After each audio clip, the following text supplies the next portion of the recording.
kind of in terms of just the typical school year, I would like to recognize Matt and Patrick, who's leaving. They have helped us throughout the year to make this available. Thank you. Yeah, let's give them a round of applause. Your work has helped us to make this available widely from our community and beyond, and I just really deeply appreciate that, Matt. And Patrick, who's already left, the same. So maybe if he watches it later, we'll see.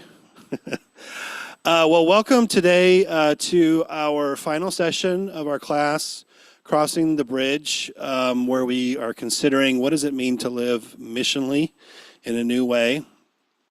We began this class back in February, actually, and we had some good conversations at the beginning, sort of on what we call the theology of mission, with some kind of thoughts about certain vignettes or moments in the history of mission.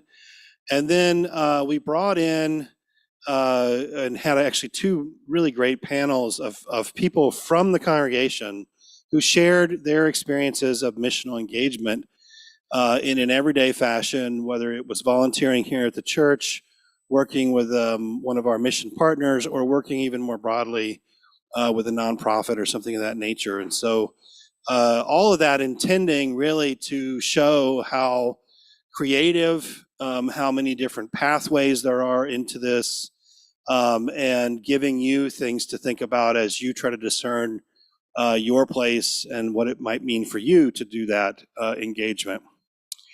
Then, because all of our panel members were local, our folks who were here in the community, most of their examples were engagements that were local. And so I wanted to balance that out with a couple of presentations from folks who were doing work that would have been engaged kind of overseas or on an international level.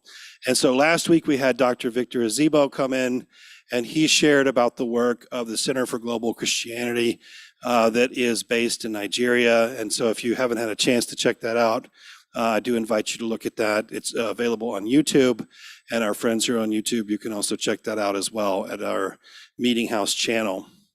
This week, we are blessed to have a friend of our community, Reverend John Good. You were not necessarily on staff here, but you have been engaged on and off. You were a longtime member at Upper Room. You've blessed. There's lots of connections. I think there's lots of folks in the room who know you. Currently, Reverend Good is the interim pastor to seniors at CPC Church just down the road. So he is not far away in terms of his current work, but he's going to share with us today the work that he has done over many, many years. Actually, when I got to know him, it was through the National Council of Churches, when I think you were working for, at the time, Habitat for Humanity.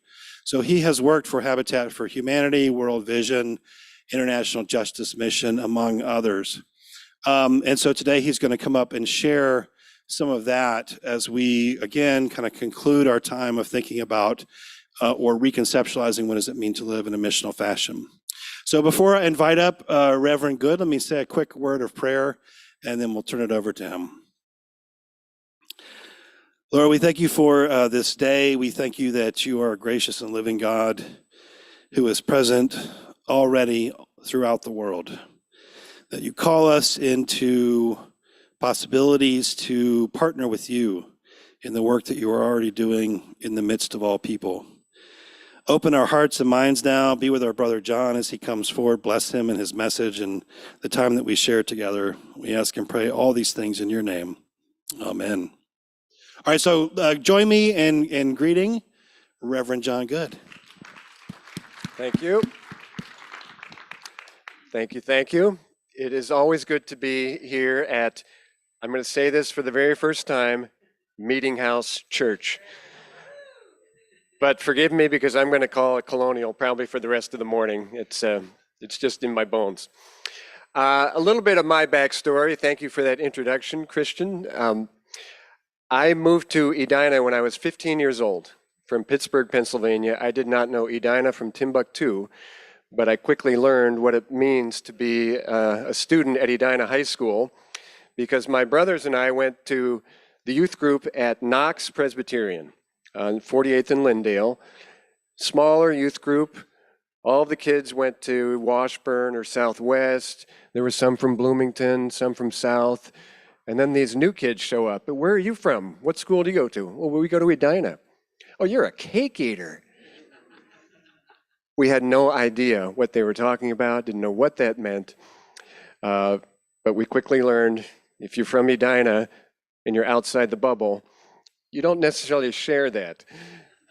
What helped us as youth, as teenagers, was finding a Sunday night youth group, and that was at this church.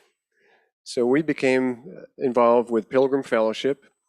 This was at the old building, and it was my senior year of high school that this building was built. And I will never forget, it was probably in the spring, maybe March, was my first visit to the meeting house. And the senior pastor, Arthur Rauner, decided to speak to the youth group, the PF group. And I'll never forget his words. He said, "Whether or not you are a member of this congregation makes no difference whatsoever. This is as much your home as it is for anyone who's here on a Sunday morning. We want you to feel welcome here." As a 17-year-old kid whose parents didn't go to Colonial, and I just showed up with my brother on Sunday nights, that made such an impression on me. And so this church has always felt like a second home. Fast forward many years, it was 6 years ago, next month, that I buried my father, and we did the service here in this church. Upper room was the host congregation, but we met in the meeting house, and it felt to me like Colonial was hosting. So just to give you a little bit of a background, this really does feel like coming home in many ways. So thanks for the introduction. I talked with Jeff Lindsay after the service, and I said, "Brother, you set me up pretty big there at the end, telling people, change your plans, grab a donut, get down the hallway, and you're going to hear some incredible stories." I thought I better come up with some good stories, which I can do. What I can't do is what Christian does every week, and that is basically give a seminary level discourse. And I was here for the first several weeks once this class started until I got reappointed at Christ Presbyterian.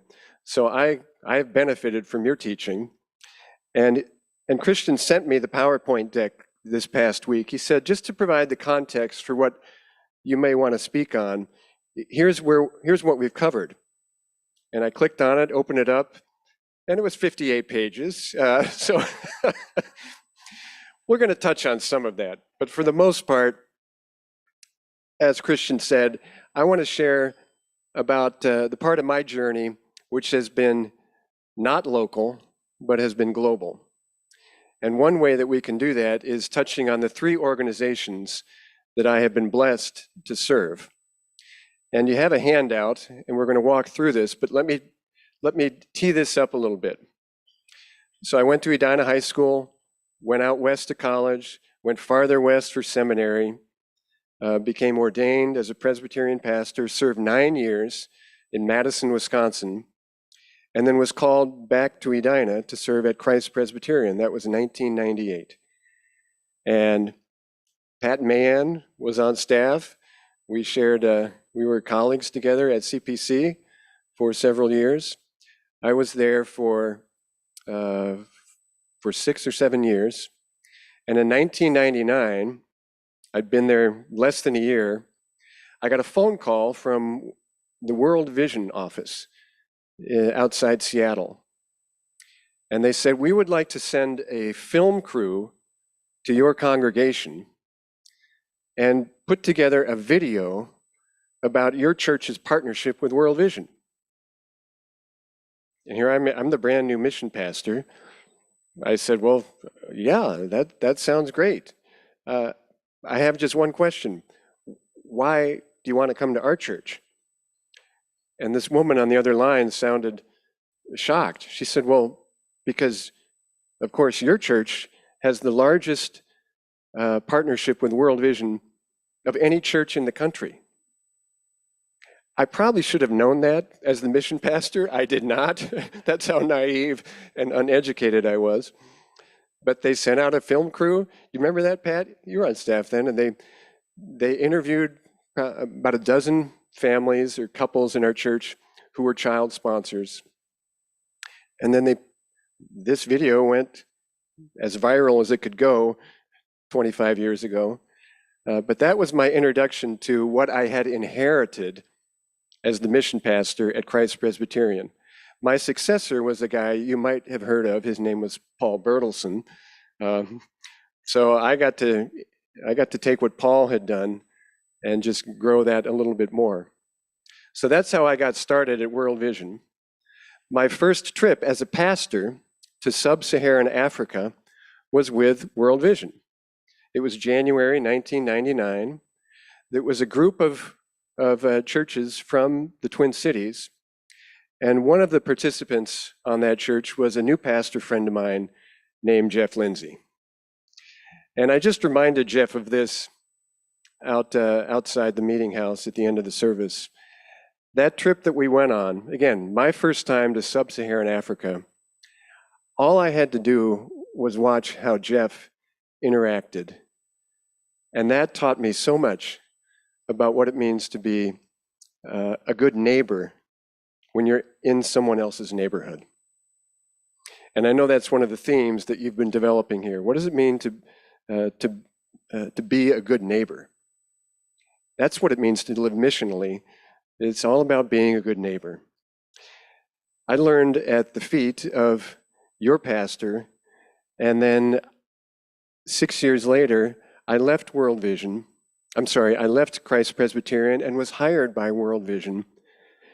And the bulk of my job was to lead those types of trips, to take pastors from the US to Africa to see what World Vision was doing in the face of the AIDS pandemic in Africa.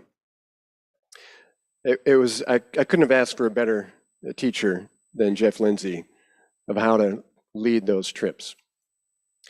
One more story before I launch into some of the details of my time at World Vision.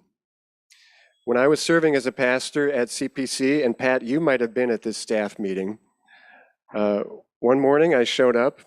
We had our Tuesday morning staff meeting, and one of the staff people said near the end of the meeting, "Hey, did anyone happen to see the latest issue of Christianity Today? Because our church is mentioned in Christianity Today." Well, no one but Sue Payne, I think she was the one who brought it, no one but Sue had seen it. So she read, it was an article about how American churches were responding to the AIDS pandemic. And there was a line in the article that said, Christ Presbyterian Church of Edina, Minnesota is leading the way in compassionate care of American congregations in the face of this pandemic. And she read that in front of the whole staff. And my boss, the senior pastor, John Crosby, was sitting next to me. And he kind of patted me on the shoulder. And I thought to myself, I'm about to get a nice attaboy here. You know, I'm the mission pastor. John pats me on the shoulder and he said, "You know what?" He said, "That is really kind of pathetic, isn't it?" I looked at him, I said, "What do you mean pathetic? We just got named in this national publication." He said, "If we're leading the way, where is everybody else? We're just one, okay, we're not a small congregation, but we're one church in the middle of the Midwest. How come we're leading the way?" That planted in me a seed to do something, to leverage what God had allowed one congregation to do. And we weren't even the only one in the Twin Cities. Colonial was right there as well. I'm not sure why we got featured, probably because we had more child sponsors than you. Who cares, right? But that's what led to me finally being recruited a few years later by World Vision to be part of their church team. So that's a little of my backstory. And with that, I want to talk about this first organization that I was blessed to serve, World Vision. So as you'll see here, I'll try to do this for all three. But World Vision was founded in 1950 by a guy that many of you have probably not heard of, Bob Pierce. Bob was a pastor. He'd gone to Korea in the 40s, shortly after the Korean War, or what are the Korean War years? Was that early 50s? Yeah. Well, this was then before the war, but Korea was in rough shape. He came back in 1950 and started this small organization based on the concept of one child at a time. Child sponsorship is what it grew into. That was 72 years ago. 2.9 billion in revenue now, almost $3 billion per year globally, making a difference in the lives of children. More than 34,000 employees. World Vision is the largest Christian humanitarian organization in the world. Almost 100 countries served. And I'm not going to read the vision and the mission statement. You can read that for yourself. But I will highlight the first line. World Vision's vision for every child is life in all its fullness.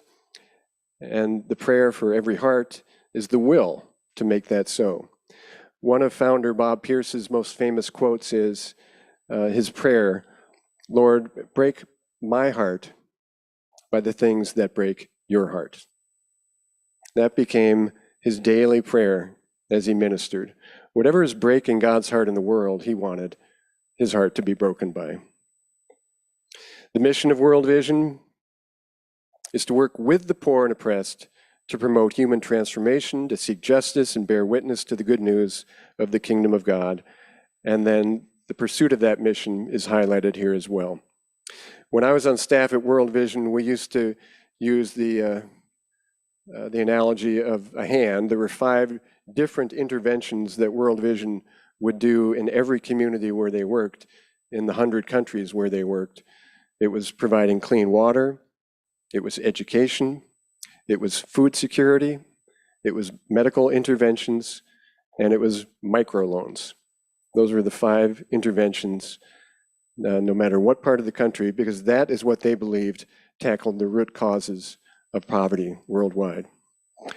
How many folks here have been on a World Vision trip? I see that hand. Just one of you? Well, I know your pastor has as well, and I'm sure there's many others in the congregation. World Vision is the largest child-focused private charity in the world, and I do highlight one Meeting House Church connection, and that is my former colleague, Chris Pope. Chris and I worked together for my last few years at World Vision. My time there ended in 2009. Chris is still going strong. How long has he been there now? It's not that important to text him. Oh, wow. Okay. Well, Chris has far outlasted me and is doing wonderful work. And I listed the countries that I've seen through my time at World Vision. Chris's list, I'm sure, is twice as long. But 2006, okay. So we served together 3 or 4 years. Yeah. We had a little office in Linden Hills right above Sebastian Joe's. It was a great office. Right over the ice cream store. And people would say, how do you stay thin? Officing right above Sebastian Joe's. I said, well, $4 a scoop will keep you thin. That's what does it. But my time with World Vision was wonderful. It really taught me so much about the impact that can be made in global poverty when the root causes are identified and effectively addressed. World Vision's model is to select a community, not a village, but think not of a village, think more of a county, that size and to find local staff and a local group, a local leadership committee that informs the staff in terms of priorities. And then World Vision will make a 15 or 20-year commitment to that community. And when I was at CPC, we partnered with World Vision in one local community in southern Uganda called Rakai. And Colonial at the time partnered with World Vision in a community in Peru called Kikihana. Have any of you been to Kikihana? I went on a World Vision trip with Jeff Lindsay and other Colonial folks. I think 3 times I went as a World Vision employee to Peru. So World Vision's model, again, limited time span, 2 decades, 15 to 20 years, but often the community at the end of those 20 years does not want World Vision to leave. And they say, well, still, we have still a lot of issues here, a lot of problems, and they do. But World Vision does not want to build unhealthy dependency. And so there's always an end date and a closing strategy in mind so that World Vision is not seen as the long-term solution, but the empowering group of Christians that is empowering local interventions with the church, the local church as well. So that's a little bit of background on World Vision. I'll pause there to see if I've raised any questions about that.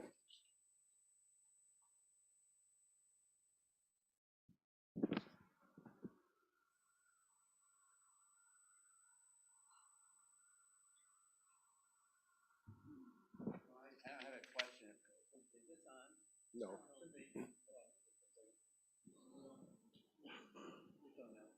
Is it on? Yeah. Yep. This is more of a comment than a question. I think one of the good things that World Vision does, or a good thing in their model, is they try to use local people to run these things. It isn't like they bring in a bunch of people from the U.S. who run it, and so they have local people, and that's kind of what can get it started, get it going, and keep it going. You try to be as present as little as possible from the U.S. Yeah, absolutely. And that is one of the great lessons that I learned through my time at World Vision. In my own egocentric mind, I had this concept, a true confession here, especially when it comes to the continent of Africa. Well, Africa is a black hole of need, and all that we are doing is pouring in resources that will never make a long-term difference. Really, is this worth it? And it took just one trip, my first World Vision trip with Jeff, that was turned on its head because of the local involvement, the local ownership. In each of the countries listed at the bottom of that page where I have visited, I have found locals who love their country, who know their culture, they know the context, they don't want to leave and come to America, they want to stay. What they need are people to provide the resources to allow them to make the interventions that they are planning and developing. They need equipment to do it, but they don't need us to come and save them. That's probably the biggest lesson that I learned from World Vision. Very humbling for me. But at the end of my time there, I left with a group of colleagues from literally around the world who were my friends. We worked together. They saw what I was doing in America, not as providing their solutions, but providing the teamwork, the prayer, sometimes the money. They can do the work. One of the best stories that I have that shows that is I went to Sierra Leone, I think with Chris actually, and there were some large water towers in this district. This was the Ho district of Sierra Leone. These water towers had been built years earlier by the French government. They are as large as water towers we have here in Edina. And they were in disrepair. They were crumbling. They had stopped functioning years earlier. And when they stopped functioning, the locals looked around and said, well, when are the French going to come and fix this? Because the locals didn't build it. They didn't know how to operate it. They didn't know how to fix it. They didn't own it. Literally in the shadow of one of those water towers was a water pump not much taller than this table. And there was a path through the bush beaten to that water pump that had been built by World Vision with the locals. It was functional. It had been operational for years. When it broke down, the locals knew how to fix it. Everyone used it. You would drive by it and never even notice it was there. But you'd see these tall, hulking water towers built by the French in good faith. They wanted to help. And in the short term, it was a big help. But it was not sustainable. So that was a very telling story, and I saw that in spades every country I visited with World Vision, all because of local ownership. Yeah. Let's move on. So in 2009, I left World Vision, and I joined another organization that I think you've heard of, called Habitat for Humanity. Who founded Habitat for Humanity? Jimmy Carter is the answer that most everyone has, and that answer is wrong. It was a married couple, Millard and Linda Fuller, who started it in 1976, and shortly thereafter, President Carter was, in his words, involuntarily retired when he did not win re-election. And here, he was a young man at the time with plenty to do, plenty of energy. And he happened to live in Plains, Georgia, which was very close to the small town of Americus, Georgia, where the Fullers started Habitat.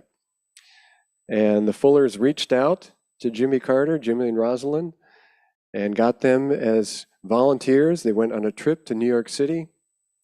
And this is legend in the Habitat circles. The Carters wanted to be treated like everyone else on this work trip to New York City. And they were they're spending a week building part of an apartment building, a Habitat apartment building. And when the Carters learned that there were a pair of newlyweds in their group, the Carters famously gave up their private room so that these newlyweds could have it, and the Carters slept on the floor with the other trip participants. Can you imagine? You're sleeping in a sleeping bag next to the former president of the United States.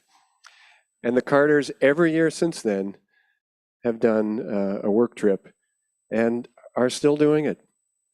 So I got to meet them a couple of times, once on Jimmy Carter's farm in Plains, and then they came here and Habitat did a work trip here in the Twin Cities.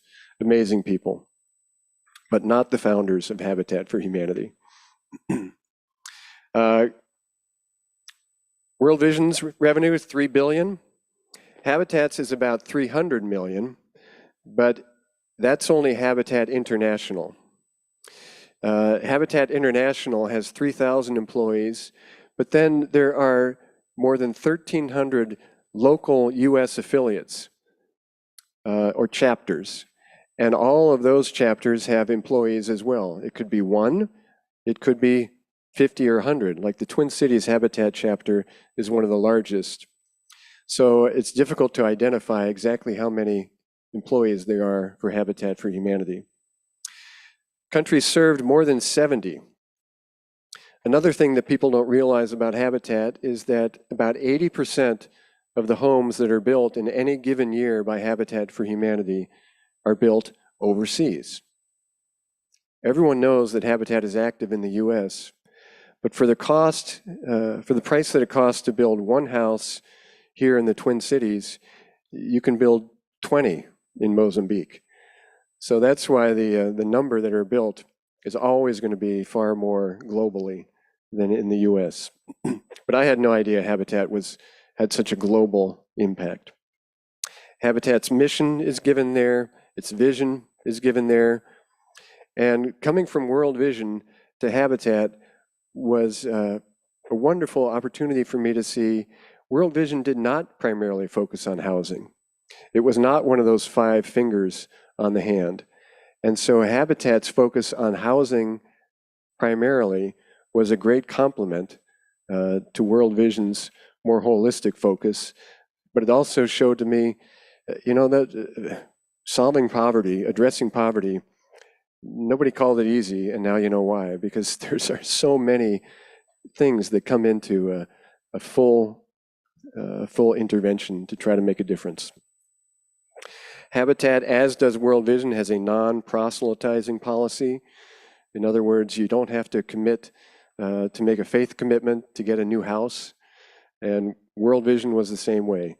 You don't have to be a follower of Jesus to deserve clean water or a school for your kids.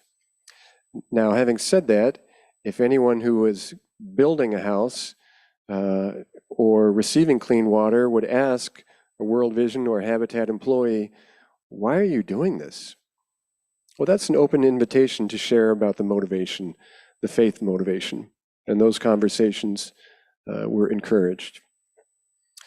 Another myth about Habitat is that houses are given away. That's not true.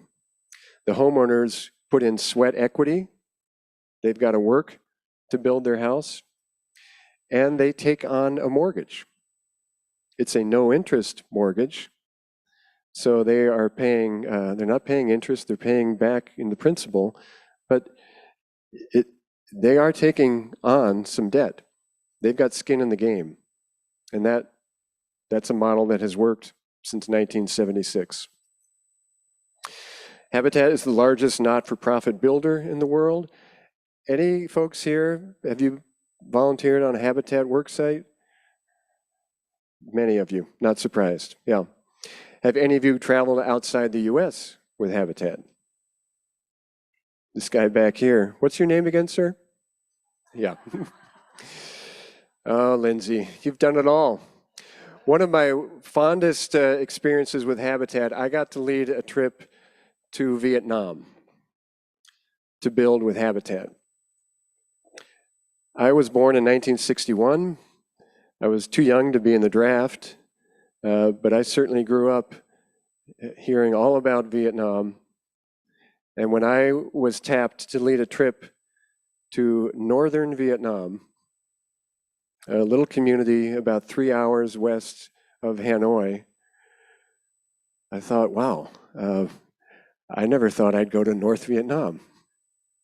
So for 2 weeks, I led a group. We split into 2. We worked on 2 homes. I worked with a Vietnamese family. It was a single mother and her 2 kids.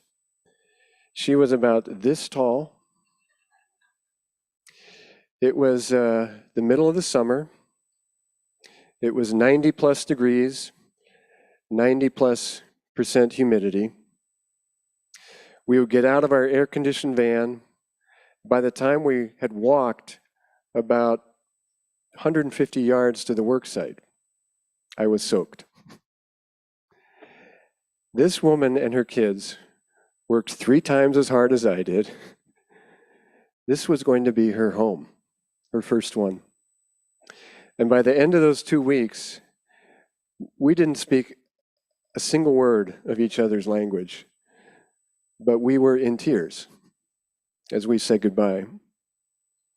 One of the gifts that I brought with me to give to her was an American flag.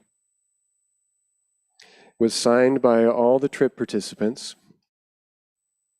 And another gift that I brought that I left with my Habitat for Humanity colleagues, all of whom were Vietnamese, was the POW MIA flag that I had flown outside my home for years. We all signed that and gave it to them over lunch. And the next day, when they invited me to their office, they had already put this flag up on their wall. And we're displaying it proudly.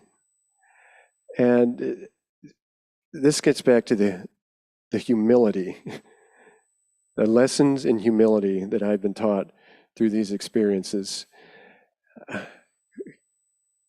North Vietnamese, they're our enemies. Never in my wildest dreams did I think I would be building a home with a North Vietnamese family. What a gift. What a blessing. So that's Habitat. Questions about Habitat?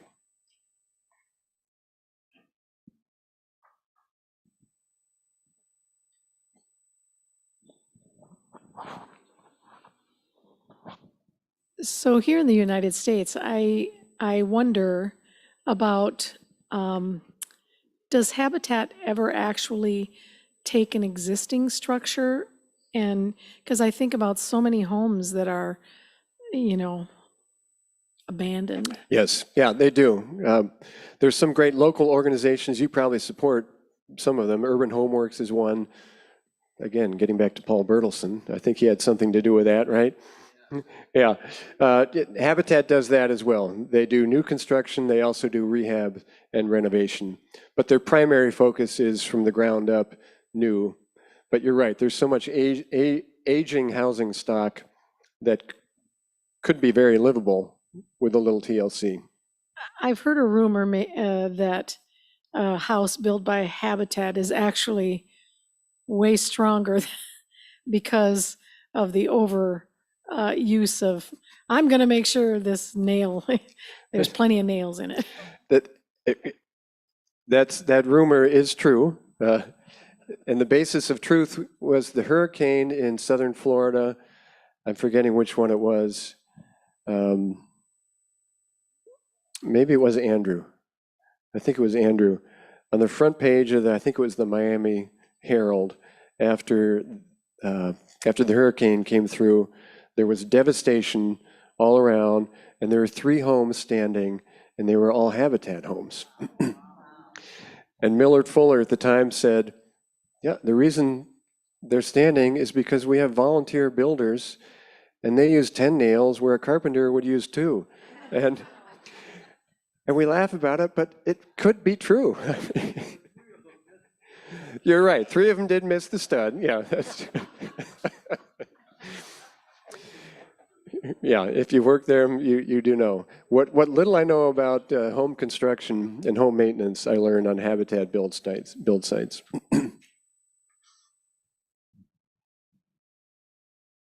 Other questions about Habitat? One other lesson that I've learned both from World Vision and Habitat is the importance of leadership and also the fragility of leadership. But both organizations had visionary founders who almost drove the organizations into the ground.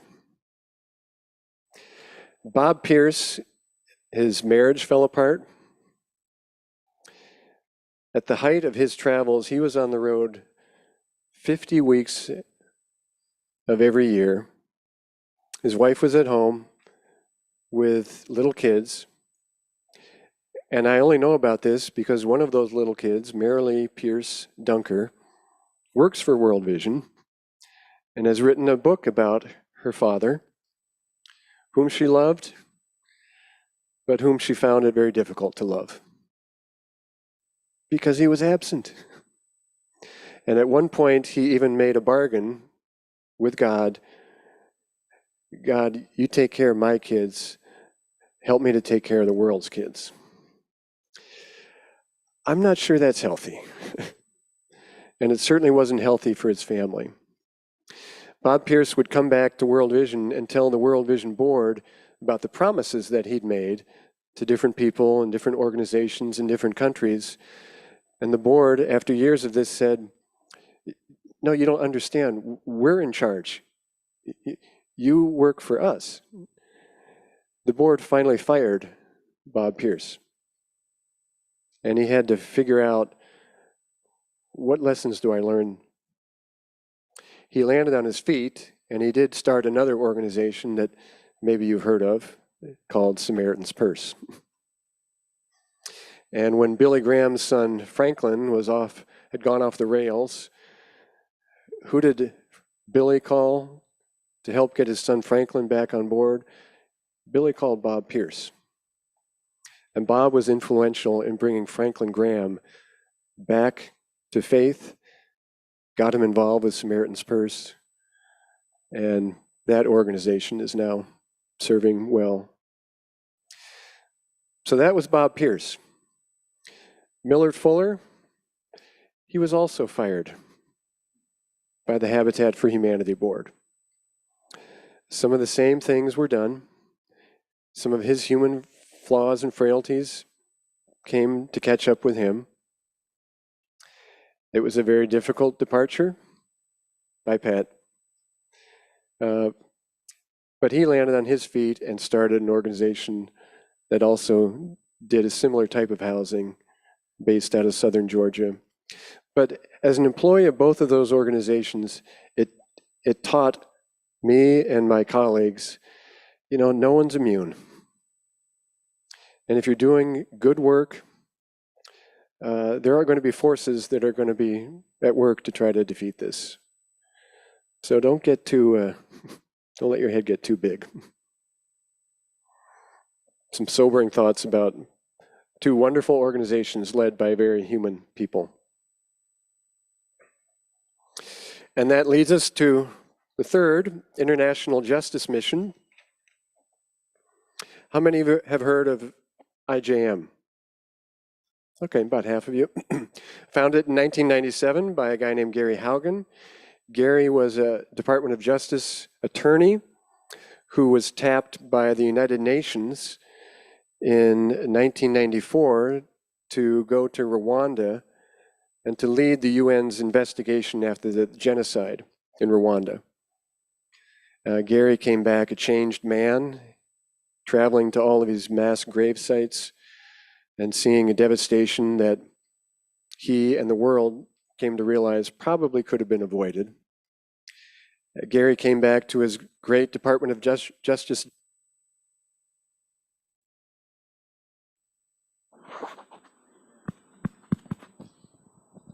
Not very subtle way of saying your time is almost up. Right? Gary came back to his Department of Justice job and realized, I can't go back and do what I was doing, having seen what I just saw. And he came to the realization that what he had seen in Rwanda on a national scale, he believed was happening on a micro level in poor communities all over the world. When the rule of law is disregarded or it doesn't even exist, the strong arm will win. And so Gary quit his job, much to the disbelief of his colleagues at the Department of Justice, and started an organization called International Justice Mission. And their focus was, as you can see here, to protect people in poverty from violence by rescuing victims, bringing criminals to justice, restoring survivors, and helping local law enforcement build a safe future that lasts. So not coming in with outside solutions, but instead coming in to equip and empower locals to enforce their own laws. Because when the laws are not enforced, the poorest and the weakest are the ones who are trampled. One of, if not the largest industry on the continent of Africa is private security. Private security. The wealthy in Africa realize that you can't rely on the cops to protect you. We'll just buy our own. So if you've been to Johannesburg or parts of Nairobi or any large city in almost any capital city in a capital country in Africa, the barbed wire, the concertina wire, the walls, the compounds, that's what the wealthy do. Poor folks can't afford that. And many of you, I'm sure, have been to Nairobi through your connections with World Vision or Daystar or whatever. If you are a Kenyan in Nairobi and you get in trouble, one of the last people you're going to call are the cops. Because everyone knows that part of the social contract for being a police officer in Nairobi is that you get paid to do your job when you're called. It's backwards, it's crazy, but it's how it's done. International Justice Mission is working to change that. They have an office in Nairobi, and the focus in Nairobi is police abuse of power. That's a tough one, but they're making a difference there. So IJM also has a Meeting House Church connection. Jimmy Foster, who grew up in this church, was IJM's national leader in Uganda for a few years. He's since moved back last year to DC, continues to serve in DC. But part of what he learned about faith and about being a good neighbor, he learned here at your congregation. And if you don't believe me, ask his parents. Jim and Sarah will tell you. IJM is the largest international anti-trafficking organization in the world.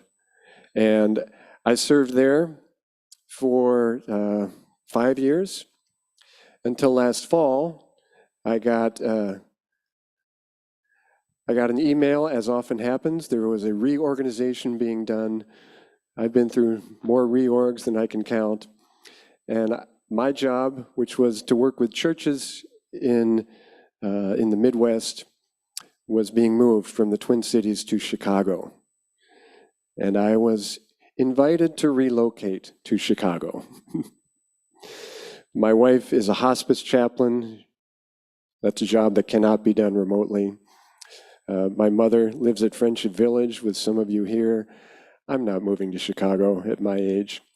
So I found myself, like President Carter, involuntarily unemployed, which is another lesson that I learned from these organizations.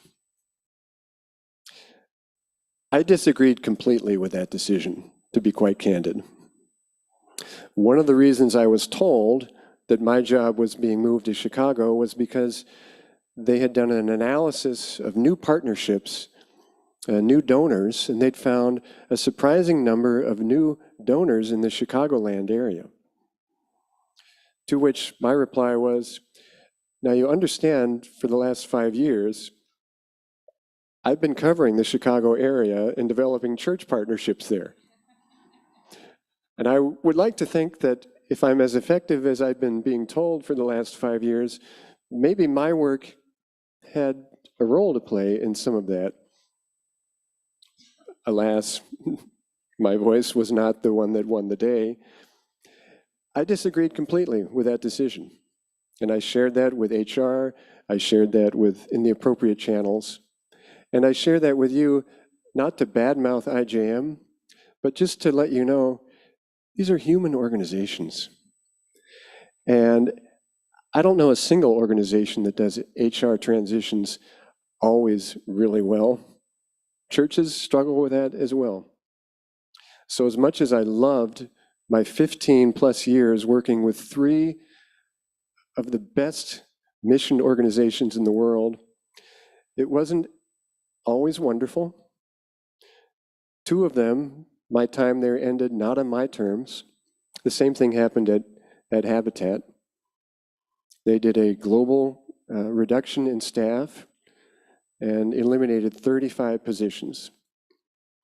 And I got an email saying that I was one of those positions. And HR said, this has nothing to do with your performance. Your performance has been stellar. But every department needs to cut back a certain amount, and I'm sorry. And because I worked remotely and I wasn't in Atlanta, I think it was a little easier to cut that guy out. But as I reflected on that, I thought, well, this is a global organization with 3,000 employees around the world. And you've just told me I wasn't being cut because of performance.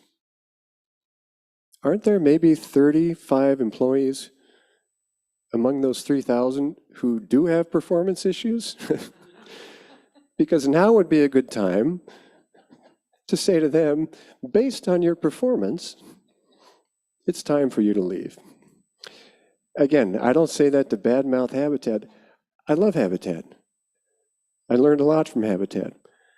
But these are human organizations doing the Lord's work as best as they can, but sometimes people get squeezed and pinched. And has that ever happened here at this church? Of course it has. And it's happened at CPC, and it happens everywhere. And so it reminds me, I need to put my faith not in Gary Haugen or Millard Fuller or Bob Pierce or whoever the current president or CEO or senior pastor is. That's not who my faith is in. That's not who's really orchestrating the work. Sometimes that lesson is easier to learn than others. Questions I can answer maybe about IJM or anything for that matter.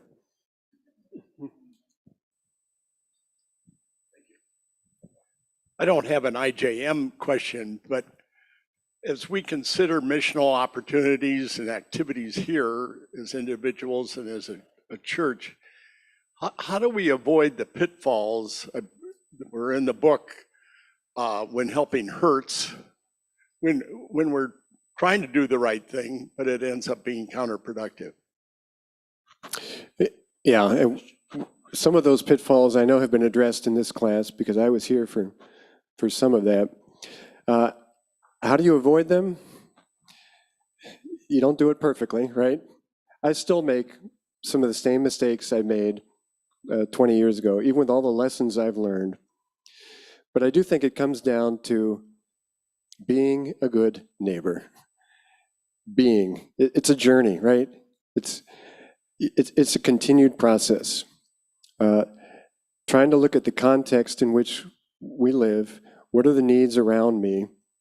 And what can I bring to bear from all that I've learned locally? I mean, I've been around the world. I've been to 50 countries because of the organizations I've worked with.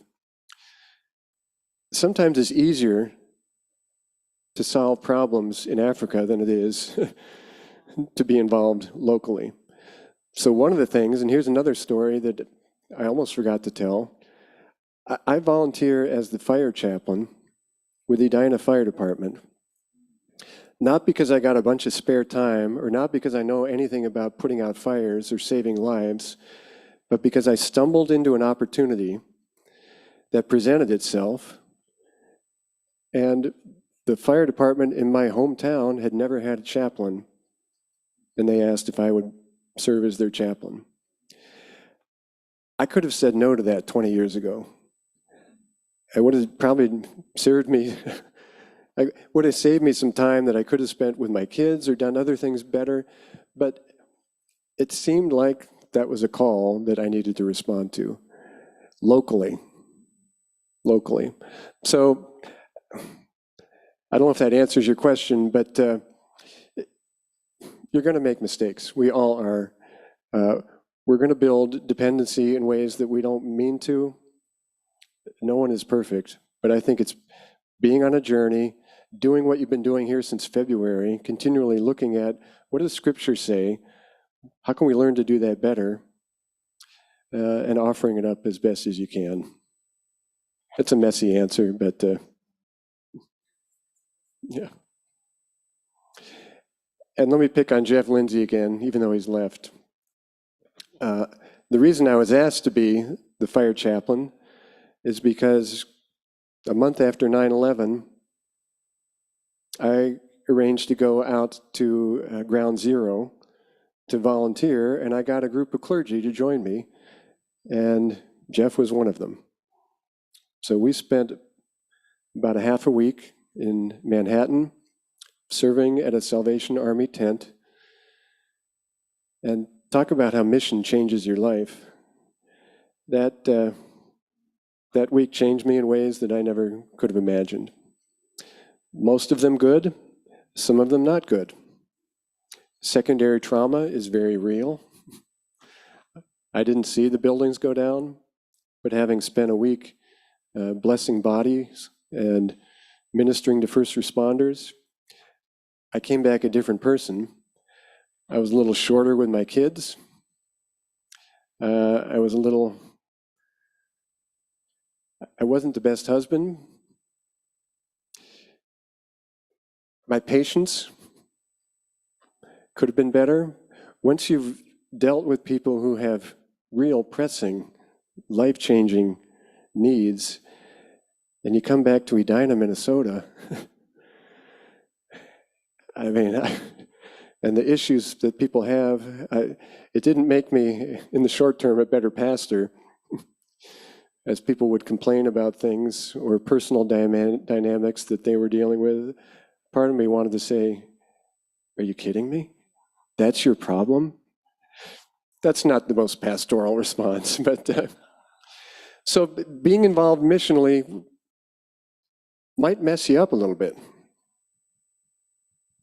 Again, why you need to not do it alone and have compatriots to walk with you along the way.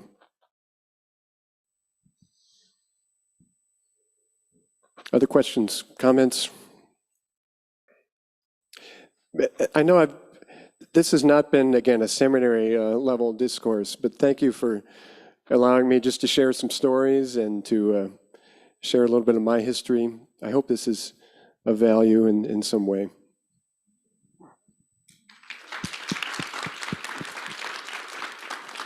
I think, John, thank you so much. We started out reflecting on what does it mean to become a good neighbor? Like becoming a good neighbor, that was sort of one of the phrases, and you used that. Thanks for the tie-in. And I think as we tried to tease out, it meant becoming people who are hospitable, people who are in solidarity, and people who journey with others, that sort of becomes kind of a working framework. And you're sharing not only the work of these three organizations, some of whom we're very familiar with, and others of whom we're maybe not as familiar with. I think both in terms of the positives, but also the challenges is extremely important. The last question that I had, you kind of have already sort of hit on it, but it's this idea of how has this work changed you? And it sounds like it's been quite a transformative journey for you.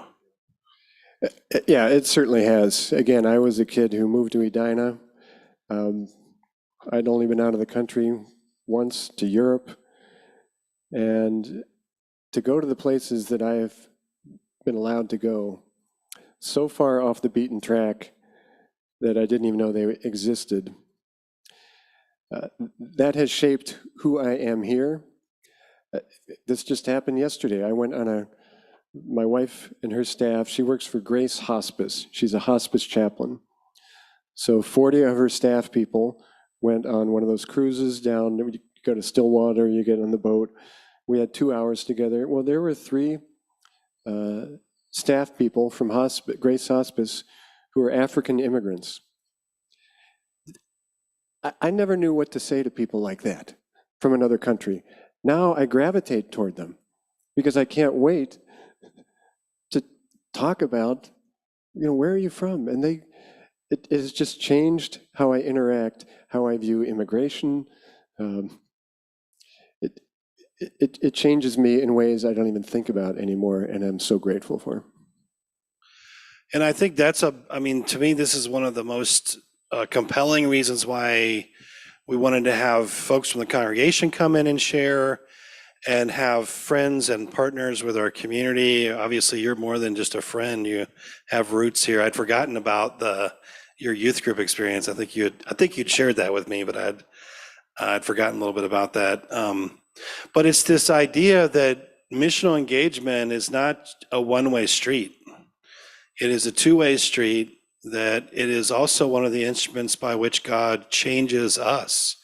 And sometimes change is sloppy and not straightforward and hard, like we heard from the passage today in church. And so, but it's nevertheless the adventure and the calling and the daring reality that we're put in as people who are trying to follow Jesus out into the world. And so I really hope and pray that this has given you a lot to think about, our community to think about as we begin to transition, and to think about, well, what is it going to mean for us to be church in our time and place as we move forward? What is it going to mean for us to be doing missional engagement?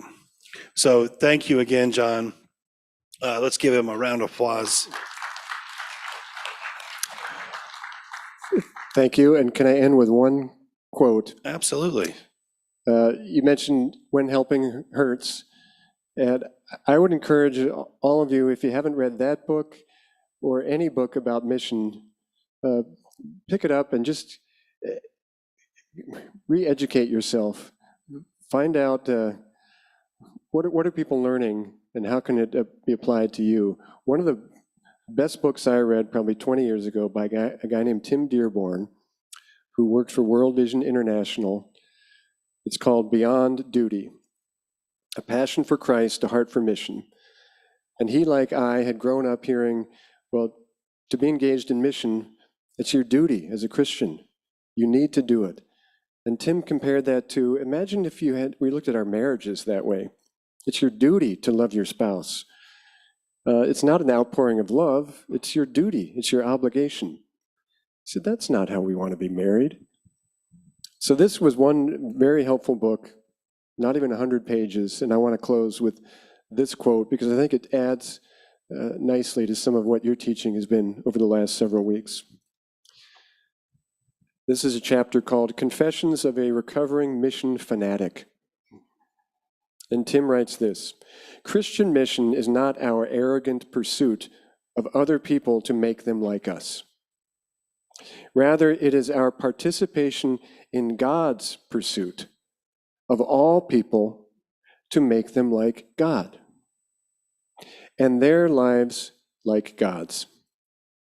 When we understand this, the relationship between God's people, the church, and mission takes on radical, refreshing new meaning. The church of God does not have a mission in the world. The God of mission has a church in the world. I love that. It's not the duty, it's the obligation. It's the God of mission who equips, empowers, challenges, gives us the opportunity to do that mission. Not a burden, but a joy. Amen. Well, this is our final Sunday school for the summer. Though we may have something, do a couple pop-ups here and there. But thank you all so much for participating and coming, whether you were able to be here live for one of the sessions like today, or you're online or friends are online. We so appreciate your engagement and involvement. As always, even though we're not meeting, I'd love to get emails from you, coffee, you want to have conversations. Feel free to reach out to me, and I'm sure I'll be reaching out to a few of you. Let me say a quick word so you can go to your brunch. All right. Lord, we thank you so much for this day, for our brother John and the witness of not only his life, but the organizations that he's worked with. Teach us from his experience, and also open our own hearts and our own minds and our own ears for the ways that we can serve and truly become good neighbors where we've been planted. We ask and pray all these things in your Son's name. Amen. Go in peace.